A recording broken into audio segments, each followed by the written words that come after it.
comes on. Come on. The magic red button is on. We are live. All right, everybody. I need like a cool intro video, and I haven't figured out how to do that yet. So I like clapping for the magic red button. That's a good intro. Let's go. Red button. Let's do it. All right. This is a multifamily news show, and I got friends in the house, and we're going to talk all sorts of things. And hopefully, we'll get Jason Hall. He tries to figure out how to come on the show.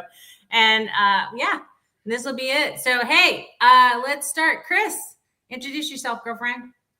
Chris Kimbrough, Chief Strategy Officer for SKBM Smart Technology. Do you mean to tell what they do? Like in like two sentences? Yeah. Okay. Can you say 2 sentences though? I don't know. Can you say I can do it. I've been practicing. We're a prop tech concierge multifamily. So we curate technology solutions for our clients. And we are also a general contractor, which means we install whatever we recommend. If it's what we're good at installing, but we've installed over 535,000 units of smart home and over 2,000 properties of access controls at this point. It's 3 sentences or 3.5.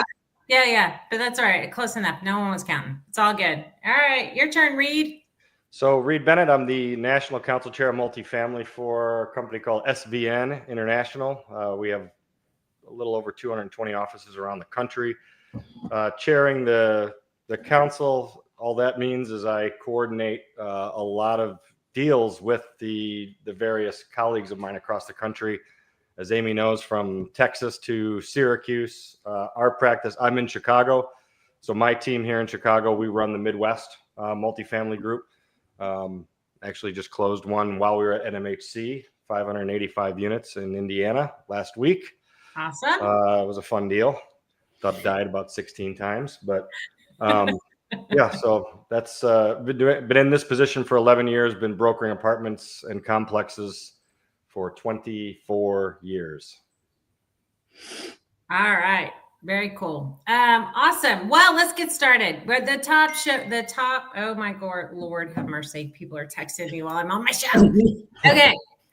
The top story is tariffs and what they're going to do to the multifamily industry. So the only article I could find that was going to actually put a number to it is around home building. And they said it was going to increase the homes about 29,000 per home because of the tariffs. And that was kind of, I don't know who made that equation up, but somebody did. So, and I don't think I've seen anything around multifamily. We just know the prices are going to go up. But it's, what are y'all hearing from, a tariff standpoint? Ladies first. Okay. Who you calling a lady, Greed? My dad taught me to say that. Yeah.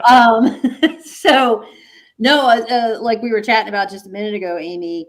So the tariff situation is interesting because there's a piece that's kind of tangential to it that I'm fascinated by right now. We're going to see how this plays out because I think you're going to have all the tech pricing go up in multifamily. Yes. And so that's going to be an issue. Also, you're going to have this huge supply chain issue. And here's why. So if you all noticed earlier this week, the USPS said they would no longer accept packages from China and Hong Kong. They quickly reversed that decision when I can't even imagine what went on behind the scenes there. I mean, I'm sure that everybody's like, how am I going to get I know everybody was saying, well, how am I going to get my Shein, my Temu? Yeah, exactly. So they reversed it, but they left one thing in place, which is a de minimis ban. So usually if a package comes into the United States and it's worth $800 or less, it doesn't go through customs and there are no tariffs. However, they remove that de minimis value from Chinese and goods from Hong Kong. So now there are 4 million packages, approximately 4 million packages a day that come in to the United States. Most of those, or the majority at least, are from China. So now let's just say you got half, 2 million packages now, additional packages have to go through customs and have to pay tariffs. You have to pay tariffs on them. You have to pay tariffs on them. So the customs, folks are of course like, so that means it's not only the Shein and the Temu that are going to take, months, probably months to get through customs because they have no plan in place, right, for how they're going to deal with this additional volume. But everything else from everywhere else coming into the U.S. is going to be in the same line. At least now, I haven't seen any update on this with everybody's Shein and Temu. Oh, interesting. So it's just going to create backlogs. It's going to create a supply chain issue. Dear God. So, like I said, we're all tired of hearing from the pandemic. Yeah, exactly. I was hoping we'd never hear those two words put together again. I've been on the phone since a little after 6 this morning, so I haven't had a chance to check the news yet and see if there's any update on this. I have to, do a little research, but that was the state of things yesterday. So, and customs is, trying to come up with a plan. I don't think they have yet. I mean, maybe they do something where anything under $800 sits in a separate line and you just have to wait for it. But, the thing is, like, if you're bringing locks in, right, what do you have to do? If even if there's a separate line, then you're going to have to ship locks in larger quantity. These like last minute, things are that we all, are often compelled to do. These, we're not going to be able to do. So, I'm sure there's tons of behind the scenes chatter on this, especially with the customs department. But it was just one of those things. I'm like, oh my God. We're working with a lock manufacturer on a very large deal. Mm-hmm. And I was texting him at 10 o'clock last night going, what are you going to do about the de minimis ban? Yeah. And without telling him what it was, I just wanted to see if he would figure it out. But he did. Yeah, one of my suppliers, so we aggregate a lot of data, and one of my suppliers is like, I am never in a million years would think I had to write him an email. I go, I never in a million years would think I would have to write this email, but you're in Canada, so I need to understand, what does this mean if these tariffs go in place for us? I need you to tell me what I'm going to have to do. They're in Toronto. I would never in a million years think I would have to write that email, but yeah. And I mean, the other thing is that, so this lock manufacturer is like, it's not a problem. We've got facilities in Vietnam and Singapore. I can't remember where else. Like, they've got 5 different manufacturing facilities, but I'm like, it doesn't matter because you're still shipping it from outside the country. So yeah, you want to pay tariffs on it, but it's going to have to go through customs. Yeah. It's going to have to go through the line that's glutted with all these Chinese goods. Interesting. Yeah. So that's my current obsession. What's going to stop them from just the Chinese companies from creating a Korean subsidiary and they're going to ship from Korea? I mean, this is stupid. Like at the end of the day, and so it's coming from Korea, so it's not a Chinese good. Like, come on. Yeah, I know. Well, and the thing is that like the Chinese were ready this time because this happened, last time. And so like I've read a bunch of articles about how companies in China were preparing for the fact that there were going to be tariffs. Mm-hmm. So hopefully maybe they solve this for us. But I don't. DeepSeek's going to solve everything. I'm just saying, DeepSeek is going to create. Okay. They're going to figure it out. Yeah, but they can't. I mean, they can't fix the customs piece, right? I mean, it's just it is what it is. I'm kidding. That was I'm literally biting my tongue here. I mean, because I just hope somebody that is advising people talking about tariffs has taken an Econ 101, maybe 102 class. Right. Mm-hmm. But the only problem with what happens with all this rhetoric is that it's going to be clawed back and it's going to be the complete waste of time, hopefully, with tail between legs kind of backing off of this kind of stuff because I was just reading something here in the state of Illinois that just like with the regulations to build a house, the regulations account for $110,000 per home. Wow. So now if you have, tariffs on top of it, where I think Chris just said $29,000 per unit. Yeah. So now, or Amy said that, at night. So now you're talking about $130,000 $140,000 just between tariffs and regulations. It's the most ridiculous thing. Well, I mean, then it would be actually good for consumers because I'm not bashing anybody. I'm just reporting the news. Elon Musk said 2 days ago, it came out of Doge, that he would like to see all regulations go away, 100% of them, and then add them back in as needed. So if it, maybe it's $110,000 worth of regulations go away, but there's going to be state level regulations regardless. So yeah, he's doing this. I posted an article today that a good guy was basically talking about what he's doing is zero-based budgeting, right? So when you go in, you have to justify every expense that you're at. That you can't just assume that it's good, and you go through and you basically, that's the process is he's taking the U.S. government through, right? Which is painful because it operates at, he basically just put a monkey wrench in the gears of the U.S. government, which is kind of interesting. And that's why he froze the spending and he's doing all this stuff. And, maybe it's a good exercise. I don't know. But then if you do that on top of it, where you get rid of all the regulation, I just don't see that. I mean, yes, we're bloated on all sorts of things, but you just don't have the tree to save the branches. Like, I just don't understand. I don't understand what that's all about. Like, I don't get it, but Well, yeah, there is a lot of fat. I mean, in 2008, 9, 10, when, the world seemed to come to an end in commercial real estate, and multifamily especially was hit hard because everybody that could or couldn't afford a home was still buying one because of no doc loans, right? So they were leaving multifamily. We started looking at the GSA space. Yeah. Actually, one of this, when we were talking before, one of the people in my CCIM 102, that's all they did was GSA leasing and it was a really interesting space. And we had a number of clients around the area that built ODAR facilities and FBI facilities and then leased them back to the government. And what I realized from those leases is for the exact same office building in the middle of Illinois or middle of Indiana, next door, they were trying to achieve maybe 45 to 50% of what the GSA was paying for the space next door. But I mean, the problem that if you're going to wipe all of those out, we're going to add more vacant space to the office space that's already vacant and backfilled with, half off sublet space.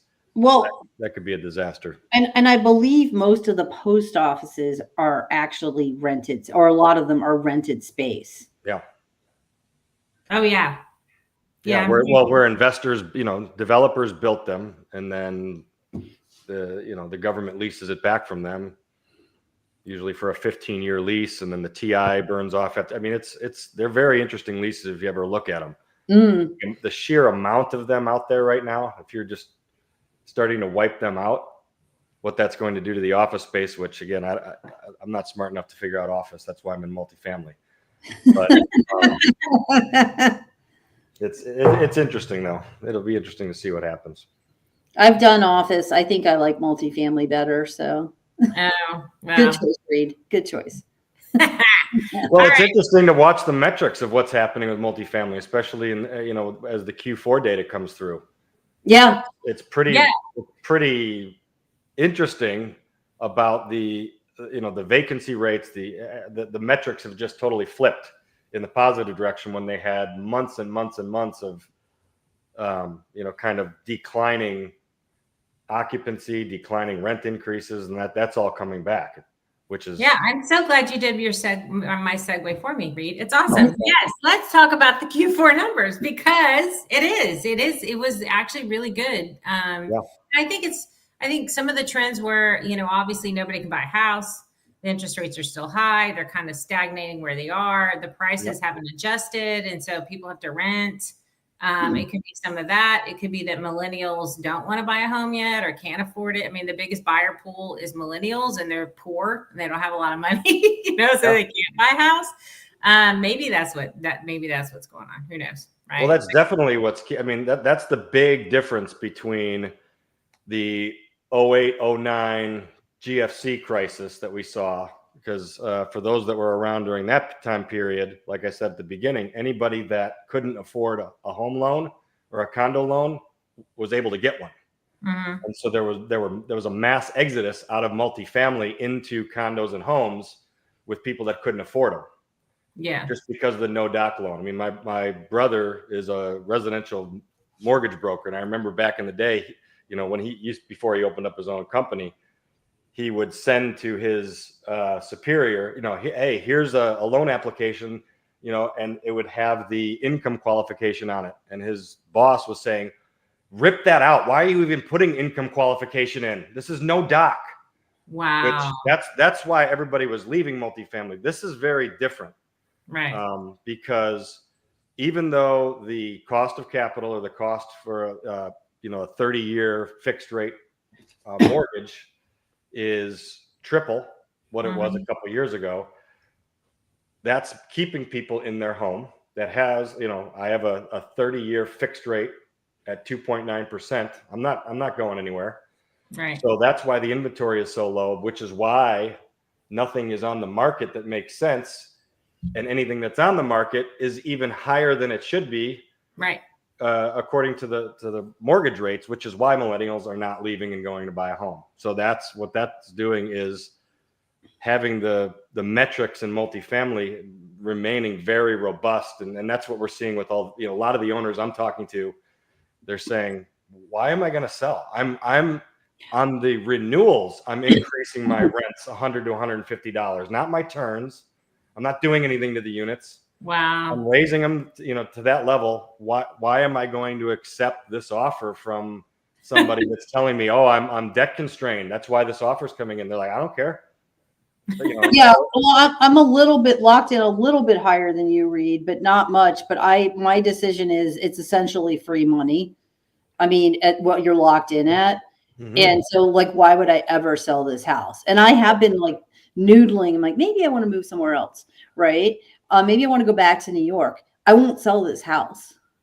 I'll Airbnb it or rent it to one of the local doctors from the local hospitals, the traveling doctors or whatever. Yep. So is my Zestimate going to go up, Reed? Your Zestimate will probably go up. Sweet. Yeah. I need that. And that's the other thing we're seeing with multifamily deals is as all in most areas around the country, properties are in arrears, right? Right. Here it's a 3-year it's a triennial when they reassess. So they're just catching up to the ridiculous pricing of 21 and 22. Yeah.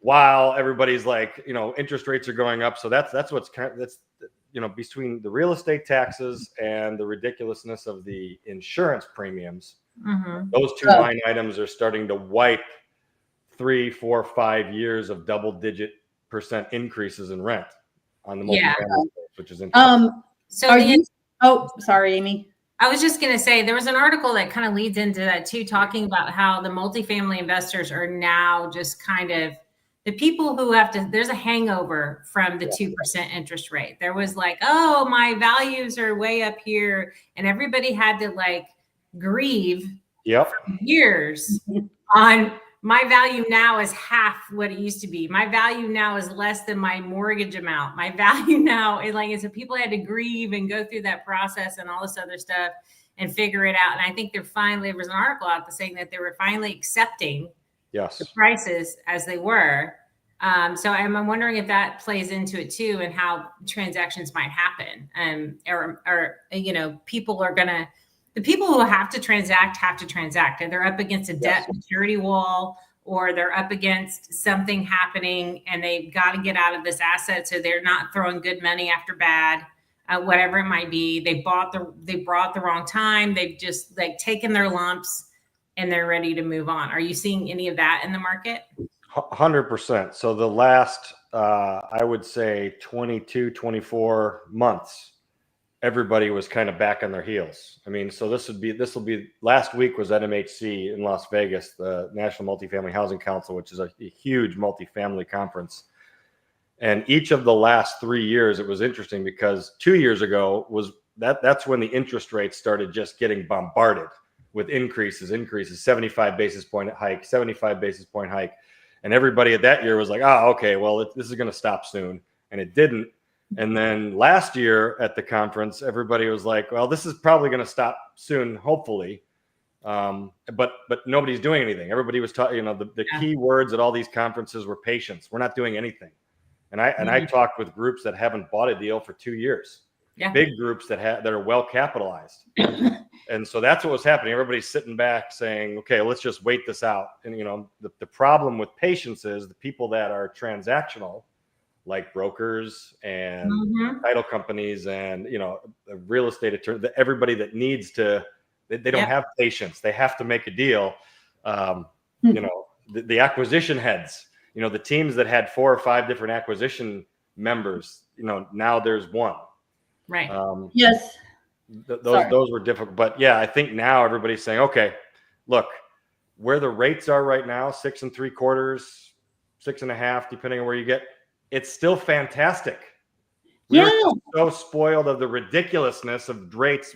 We have a deal that it has a 2.37% fixed HUD debt on it, 223F loan that they're assuming.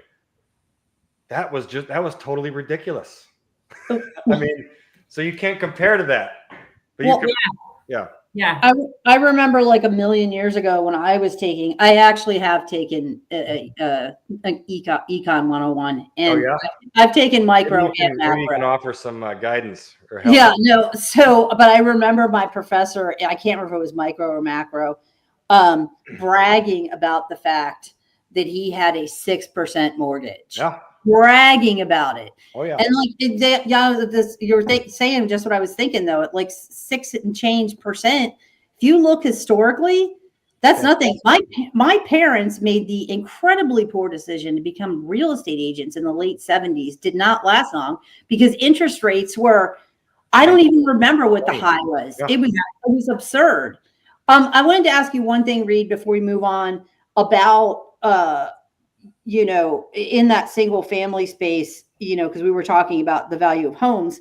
Are you seeing more institutional investors in that space? Because that's a lot of, we saw a lot of that, like here in Memphis and all across the country, when the interest rates were in the toilet, institutional investors just coming in and buying up homes for SFR. Yes.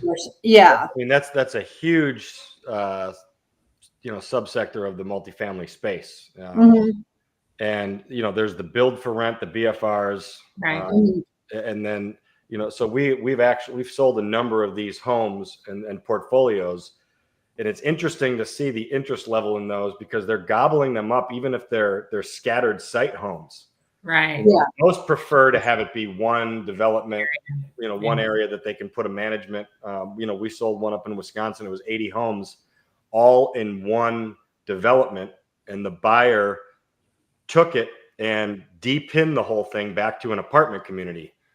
And he saved $96,000 in taxes by doing that. So it's like, yes, we're seeing people do this, and it's not helping the millennials or the residential buyers that want to go out there and buy a home.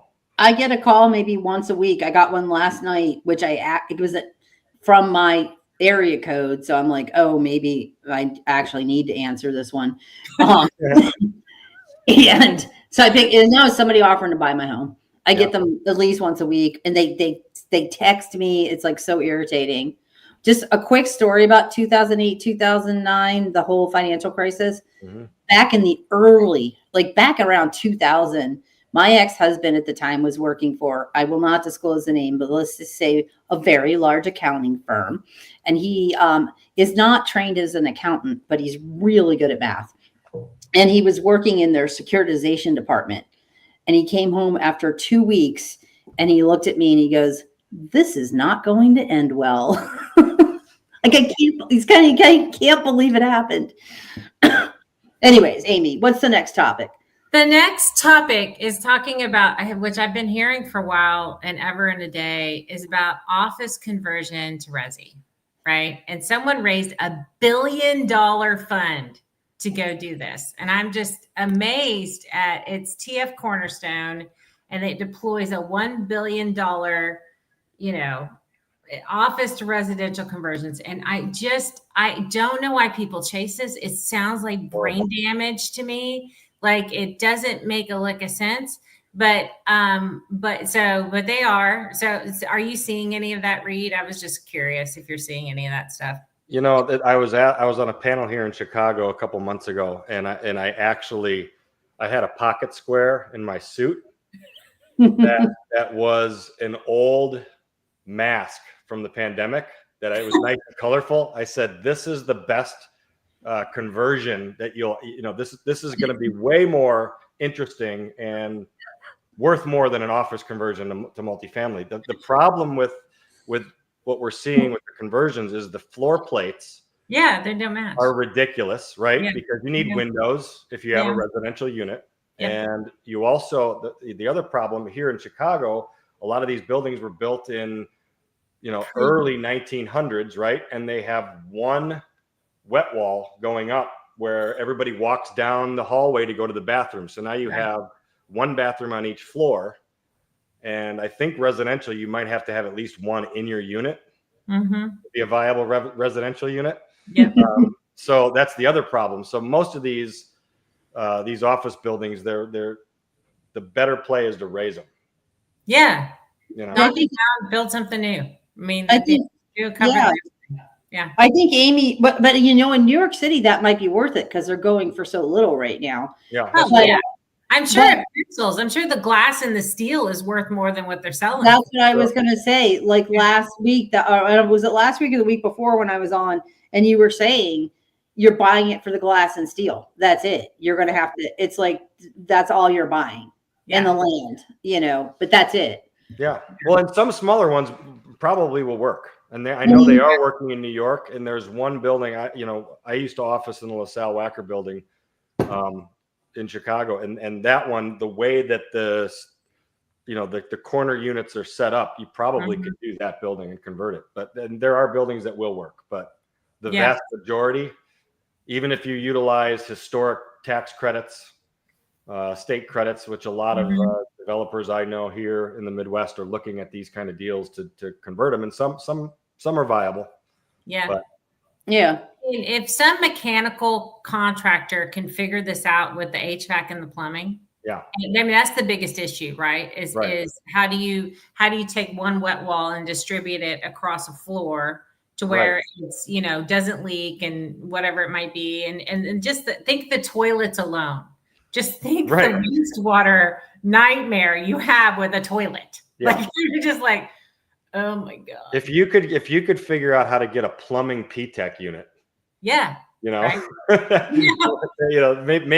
that'll work, but I don't know how the hell that would work. I know. So my friend Kenny Wolf, who was in Dallas, decided to start doing these, like no joke, like 5 years ago. Okay. And he I was just like, dude, I know this makes sense, but God, it's just like there's easier ways to make money. Like, come on, dude. Yeah. But he was starting to do them, and then he got a little over his skis. And he was before his time a little bit, but I don't know. I mean, I get we need residential, the green thing to do, as Paul Sheedy would say, is not knock it down, but reuse it. Because when you knock it down and build new, it just uses too much, of everything.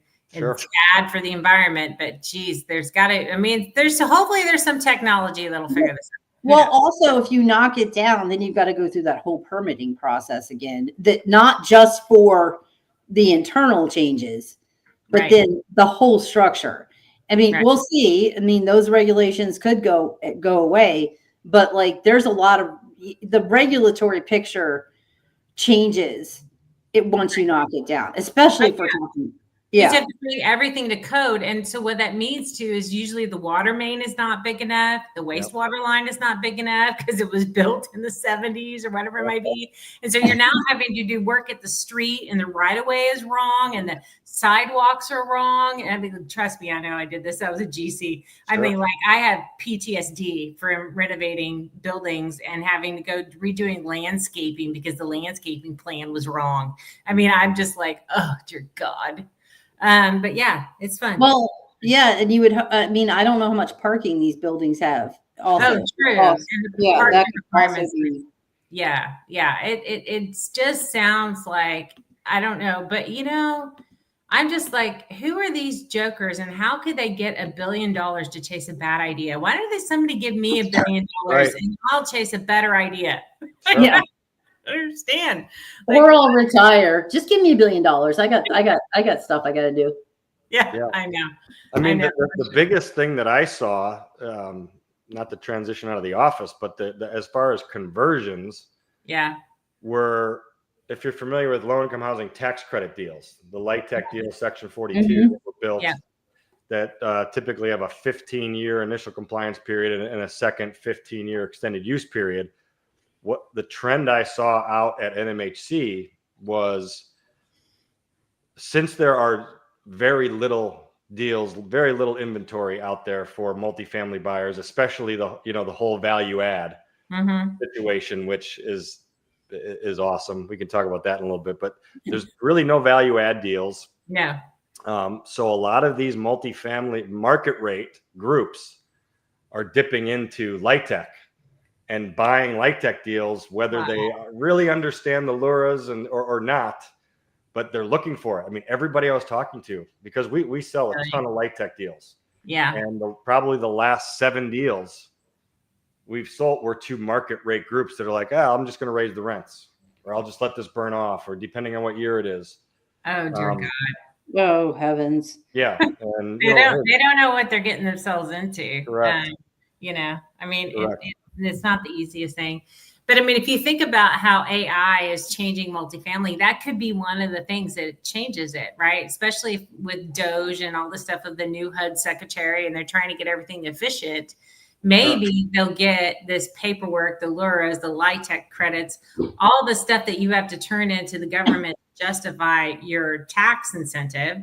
Maybe that becomes easier, and maybe these market rate guys can handle it. Right now, I know it's a nightmare. And the LURAs are 20 years. I mean, yeah, I'm going to wait something to burn off for 7 years and take, like, that doesn't make a lick of sense, but I know they're chasing deals, right? Yeah. Well, I mean, it also depends on what market these properties are sitting in, because many of them are sitting in markets where the max light tech rents, even the market rate, aren't even coming close to achieving that. So that's where there might be an opportunity for some of these owners to come in and say, look, the vast majority of the tenants are going to income qualify at the 60% or below the AMI.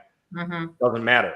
So, but there are a few that it's not going to be a viable option. But I remember when Austin was just going gangbusters and rents went up like 80% or something stupid. And you could buy technically affordably, like an affordable housing, without having to do the LURAs and LIHTCs and get incentives from the city, just because you were putting your rents at 80% of the AMI, because the income was so high. I mean, the average income in Austin was like 88,000 in some neighborhoods, or 90,000 a year.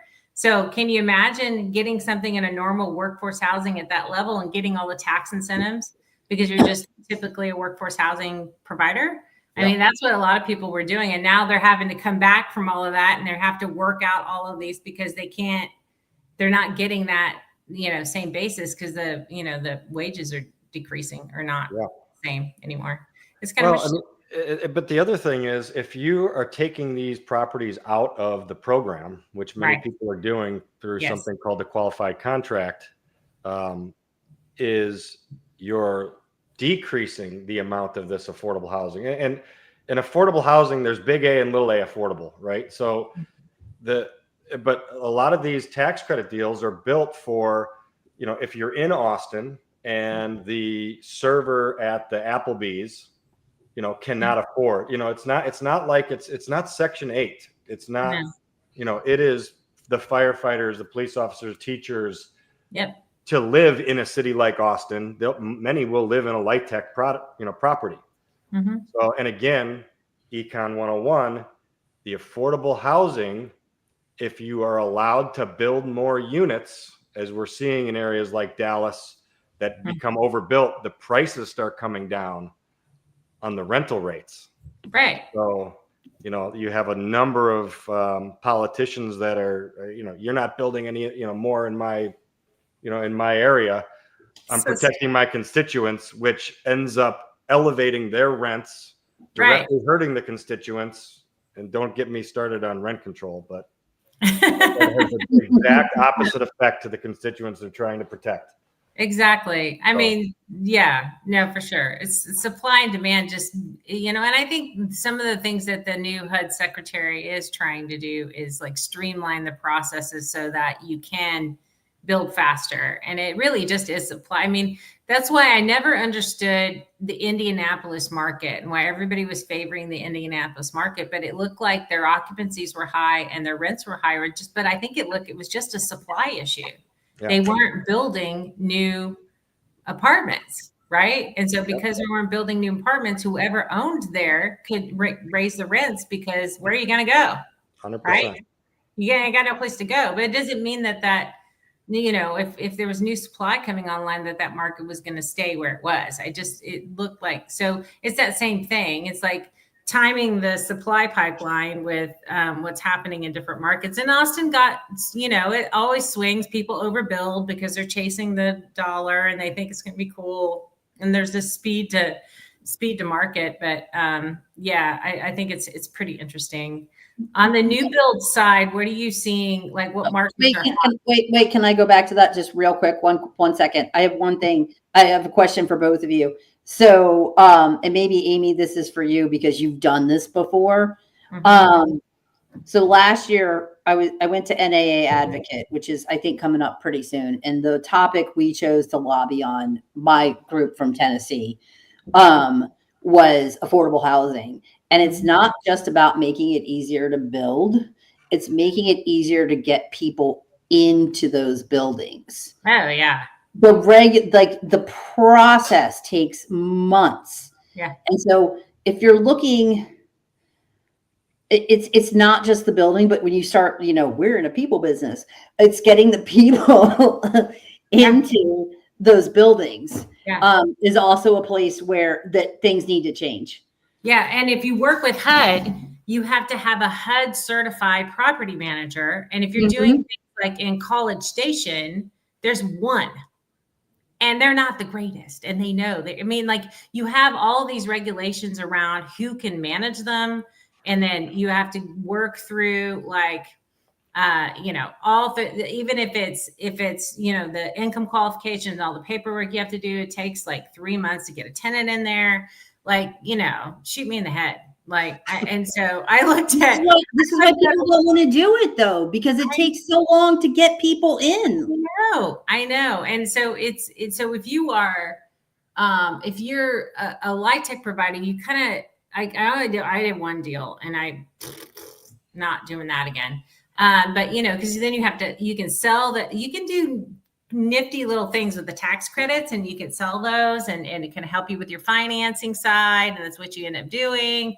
And then you get your construction loan and you're timing all these different things. But I find it interesting. And I did mine like years ago, so I'm probably not even up on it. Reed probably knows more about what they're doing today, but I just found it brain damage. It just seemed like it was way too hard. And I much rather I was a value add girl. So I much rather do that. And I still did Section 8. I always had a good cohort of Section 8 in my, but about 10 to 20% Section 8 in my stuff. Cause you almost had to have Section 8, right? And that's a whole other process too.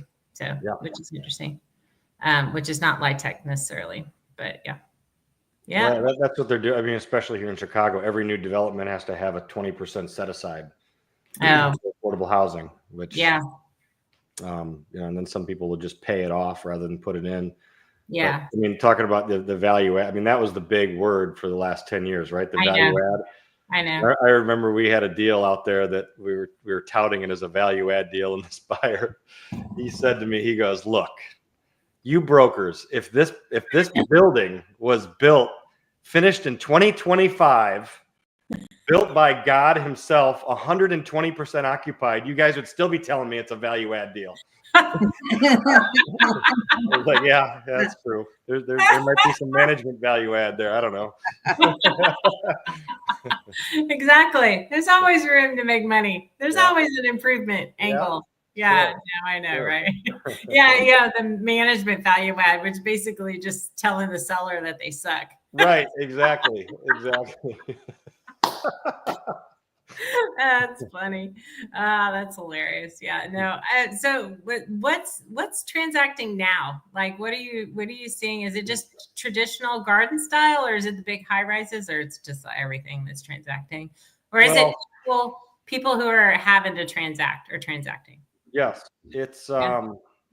so the interesting thing is I was looking at our pipeline yesterday just to kind of check and see what's. I look at it every week, but we had just closed that deal at an MHC, which is going to be a big portion of our Q1.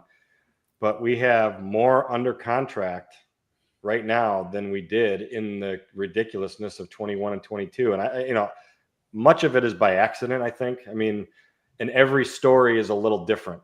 Whether it's a part, and we always say that people only sell for two reasons.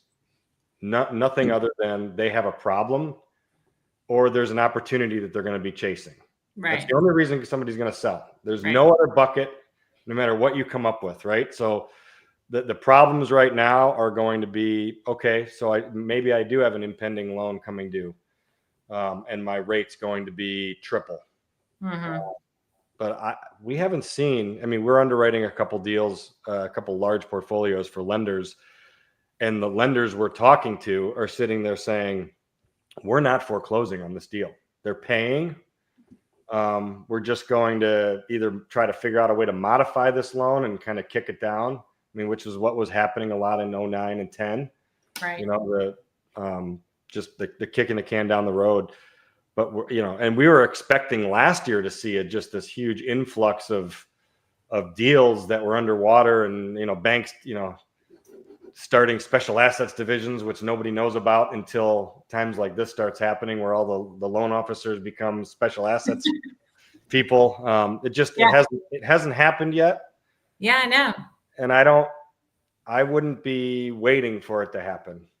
Yeah, Jason Hull, who he tried to get on, he's traveling and couldn't jump on, but 2 weeks ago had really good insight about that. And he's basically saying because a bulk of the loans are debt funds. It's not regulated banks. So they don't, the debt fund can just kick the can down the road. Yeah. And they can just wait it out. Like there is no pressure on a debt fund. I mean, other than they have investors that they need to, adhere, like they don't want to have bad investment reports, but still at the end of the day, they can navigate through this a whole lot easier than Fannie Mae would, right? Yep. For somebody who's regulated. Yep. So and that's why he's saying, that's why there's not a lot of foreclosures happening unless it's just super bad. But if they're a good operator, they're willing to wait them out. Yep. And then just kind of renegotiate or modify their loans or whatever it might be. And that's why nobody's really seeing a lot of those foreclosures, which was really cool. So yeah, I find it interesting. And he keeps texting me. He's really trying to get on this call, and he's like been blocked by the firewall or whatever. And I'm like, dude, I can't help you. I'm hosting the show at the moment, but I need a producer of the show to help him get on. But anyway, I'll get him on next week. But yeah, no, but it's really, it's interesting because, as financing goes, if that's the bulk of the people holding the debt, then yeah, maybe we won't see. I mean, you see them every once in a while. There was a foreclosure, like $500 million foreclosure recently, and some others, but they're onesie twosies. There's not like this big slew of foreclosures that everybody was expecting because they were just like, oh, we have all these crazy people who took out all this debt, and now, but yeah, so it's definitely interesting for sure. Yeah. Well, and I think we talked about it when we met in Austin a couple of years ago, was the amount of syndicators that have gotten into this game that did not go through 8, 9, 10, 11. Oh, yeah. That's one of the things I've learned is to not invest as an LP with anybody that hasn't gone through at least one down cycle. Yeah. Because everybody thought, my final value in my 5-year is going to be, we're going to be a 4.5 cap. Yeah. That's going to be at 3. We're going to be all right, kind of thing. And that, because, I have a number of syndicators that I can tell they all went to the same seminar, right? You know what I'm saying? They did. Because they send me They the did. underwriting and it's on the same template. I know. I won't say what seminar it is, but a couple of the guys forgot to take off his name at the top of the seminar. I know. I was going, oh my gosh, look at the assumptions they're making on the back end of these deals. Yep. And then some of these guys have called me. There was one guy, he actually, it wasn't in Memphis, but it was somewhere else that he had this. It was in Georgia. It was outside of Atlanta. Mm-hmm. And he said, look, I'm into this deal for $15 million. I'm moving there. He lived in Texas. He's like, I'm moving to the property to save my investors money. Wow. And he said, can you help me figure out what it's worth today? And the loan was $15 million, right? Yeah. Mm-hmm. And I underwrote it for him. And I said, look, if all the stars align kind of perfectly in the sky and the sun shines beautifully on this property, it's going to gross $9 million. Wow. So I don't care. Don't move your family to Georgia to try to save this deal. Yeah. It's not going to happen. Even if you're 115% occupied, with rents at, the pro forma, maybe we can get up to 10. So, we're seeing a bunch of that. I'm not sure how that's going to unwind. Right. I mean, yeah, because they're not lowering interest rates, right? Nope. It's going to stay. It's going to stay here. So this pricing where it's going to be priced at is where it's going to stay. But it only matters if you have to sell. Correct. So if you can still cash flow, but he's probably not cash flowing because his mortgage is killing him. Yep. And he can't pay the mortgage. This is kind of one of the deals I'm in. We can't make the mortgage payment. Like every once in a while, we have to do a capital call to make the payment, which sucks. Yeah. But, but we can't sell because we're going to be, so we're trying to hang in there, hold on till, something breaks, I don't know, but yeah, it's an interesting time for sure. Yeah. And we bought at the wrong time. We bought in 2021, high on the market. So dumb.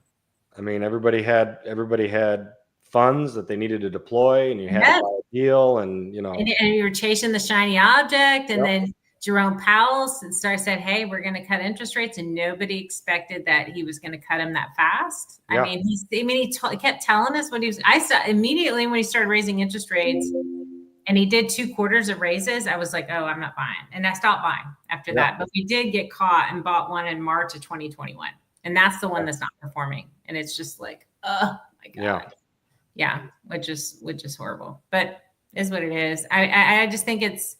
I think it's, but everybody's going to have to take those haircuts, right? They're going to, and it's going to suck and it's going to be horrible. And you have to take your tail between your legs and you have to go back to your investors and go, sorry. I mean, it's an investment. It's not guaranteed. Everybody thinks real estate investing guaranteed. I don't know what that's all about either. Listen, we can have we can squirrel and talk about real estate investors all day long and why they expect the investments to be guaranteed. Well, the beauty about the better returns in real estate is because it's more risky than throwing it into an S&P fund. Yeah, exactly. You're going to get your 5% return. Yeah. They forget all the tax benefits they got for the last 5 years where they got to, write off their taxes. They all forget that when they lose their money, but it is what it is. I mean, you gave them the bonus depreciation from the crop tag, and so.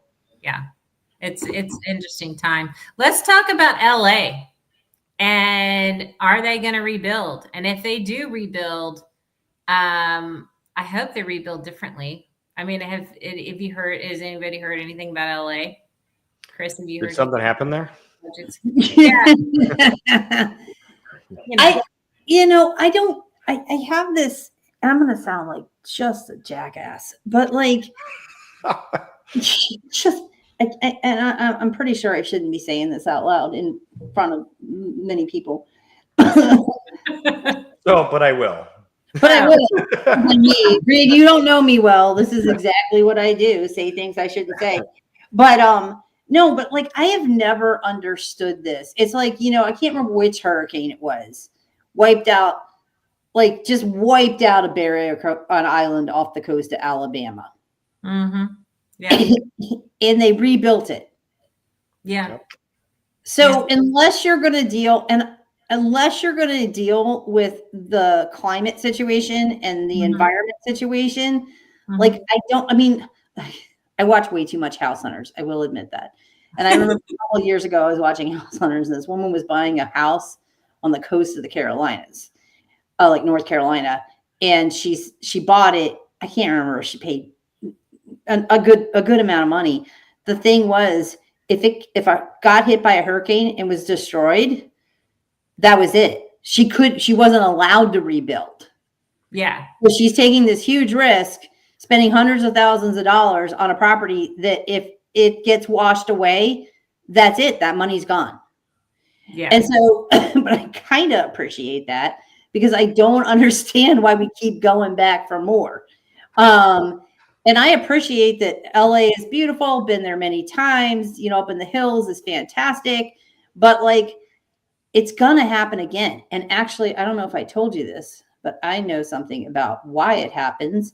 And that's because when the Spanish came over, did I already say this on the show, Amy? No, keep going, girlfriend. This will be good. So when the Spanish came over hundreds of years ago, they brought, I cannot remember if it was sheep or goats. So the thing is that like one of them eats the native grass down to like a nubbin, but to where it can grow again.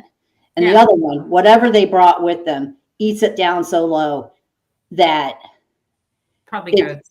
it dies. Yeah. So all of that grass out there, that gorgeous, Mhm. grass is not native. Oh, we're blaming goats. Okay, I got you. It's not native. So that adds to the problem because that's, sometimes that's what's, burning, right? Interesting. So unless you're going to deal with that problem, maybe the Spanish will pay for it. But no, no, but it's, nobody knew. But like, I don't understand the logic, and maybe Reed, you understand better than I do, but I don't understand the logic of not. I mean, I guess they could rebuild with fireproof houses Mhm. but you mean you can't even get insured in some places in California. So I don't quite get it, but that's just me being me, maybe. Yeah. No, I think people get amnesia after a couple of years and forget what happened in those So regions. it's like the pain of birth, and that's why people have Yeah. more than one kid. Women Yeah, have more than one kid exactly. because they forget how much I have 3 children. Yes, I know. Yeah, I got amnesia on how horrible it's that hormone that kicks in and we forget how bad it was. I remember it was bad, but not exactly how bad for sure. But yeah, no, I mean but no, I think it's interesting. But I think everybody right now on this one, I'm blaming how bad it was. They're blaming the government, Yeah. and the lack of water supply and all these different things. So if they do build back, I'm assuming they're going to build. Hopefully, they're going to build smarter. There was a lack of fire breaks in some of those homes because they're older and they're in the trees, and when forest fires happen and you're in the trees, you might want to be a little smart about it, but I don't know. No idea. I mean, Well, a lot of that was in the Palisades, were right? on the beaches. Some of these homes were on the beaches. Yeah. Right? And it Oh yeah, jumped the highway to hit them too, which is crazy. I mean, but when you have 115-mile-an-hour winds with fire, Yeah. I mean, how do you? you don't. And they always have Santa Ana winds. They always do. I mean, this is Yeah. a phenomenon that's been happening forever. Yeah. So yeah, I don't know. I mean, I was a part of the largest forest fire in Texas. My home was in Bastrop County when it was going on. They were actually, my road was the fire break. And they were, because it was a dirt road. And so they were widening the road, hoping that it wouldn't jump the road. And I'm like, this is kind of stupid. It jumped the highway. Like, are you Yeah. like, stop messing with my road? Right. Because that's not going to stop nothing. And we actually were kind of spared because we actually were kind of smart. We didn't have trees around our house, and we had more, and we did some stuff because we were living in we really, that's why they have those fire breaks, right? That's why they have like spin whatever. And we had a metal roof, and we had hardy siding, and we just did that because we lived in a forest Yeah. with pine trees that when they got dry, they're like, have you ever, burned your Christmas tree? That's Yeah. what was happening in Bastrop, Texas. I mean, it was crazy town and all those pine needles and stuff. I mean, they just go like that. Yep. So it was interesting. But, so I hopefully they build smarter. I don't know if they do, but the materials, the homes that have made it, they've gone back and seen the homes that made it were they were built to be fireproof. They were built to last. I mean, they had the cement, they had the cement siding, they had metal roofs, they had different things. They did a fire break around their house and other houses burned and theirs didn't. They made it. So it's interesting. Yeah, but I don't think that, we all think of, LA and we think it's all movie stars living up there, and it's not. I don't think a lot of those people are going to have the resources. Yeah. There was an article I read somewhere, I don't know, yesterday, the day before, I just kind of skimmed it, but it was about 2 adjacent homes. And because of the differences in the insurance, the second couple, they're done. They can't build. They can't build. Yeah. Yeah. So it's tragic. Yes, it happened to, I don't know, some famous person's home. But what's the real tragedy here is, it's like Reed, you were talking about earlier about affordable housing, and it's the firefighters and it's the teachers and stuff, is the people that aren't making, $17 million a movie that, now they're just being abandoned. And then there's the whole situation with FEMA going on. Mm-hmm. And we don't know if FEMA's going to even be around to distribute funds. Yeah. Exactly. Yeah. No, I know. I mean, so in Southern California, and I know this because I had an investor friend of mine, most of the multifamily complexes are 16 units or less. Like the good bulk of them are that they're just small multifamily complexes, and the good stock of them were built in the 1970s, right? So they're this older stock. They're small, and so they're now thinking they're going through and there was roughly 400 apartment properties that were located in the fire zones, and it's just they're owned by smaller people who probably had insurance, but we don't know if they're going to rebuild, right? I mean, like if you had a 16 unit burned down and you've owned it since the 70s, might take your insurance money and go, peace deuces, I'm out of here, man. Yeah. I mean, why would you? We're gonna move to Phoenix. Yeah, exactly. I don't know, but I think it's interesting. Where there's also not enough water. So right. Keep trying to find it, people.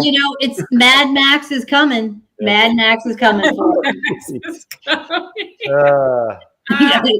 going to happen, and you and I are going to be out there on dirt bikes, fighting each other over water. Their spiked helmets. Yeah, I mean, I do like the spiked shoulder pads. I like the spiked There shoulder you go. pads. I think I'll have to dust mine off. Oh, that's too funny. All right, y'all. Look at that. Our hour is up. Can you believe it? It goes by so fast. It's so much fun. I love this show. All right. Well, tell people how to get a hold of you should they want to get a hold of you. Go ahead, Chris. As soon as I can stop coughing. Sorry. I'm easy to find. I'm Chris, no H. You got to remember there's no H. At Chris. No, I'm not. Chris at skbmsmartdeck.com. Oh, Smart tech. short one. Yeah. Gotcha. Yeah. Smart. I reply to LinkedIn. I'm one of those people. So if you can't find me, if you don't remember the address, please reach out to me on LinkedIn, and I do respond. Awesome. Very cool. And Reed? Same here. Find me on LinkedIn. I'm on there probably way too much. We're all LinkedIn junkies. Yeah. And then even on my LinkedIn banner, there's a QR code that has all of my information for my cell phone and email. I need him to borrow that. That's awesome. Yeah, I need to get a little nifty with my LinkedIn. That's awesome. Very cool. Well, this has been the Multifamily News Show this week. Thanks for coming on. This has been awesome. And we will see everyone next week. All right. Thanks, Amy. Awesome. Thanks, Amy. Nice to meet you, Reed. All right. Thanks. Bye.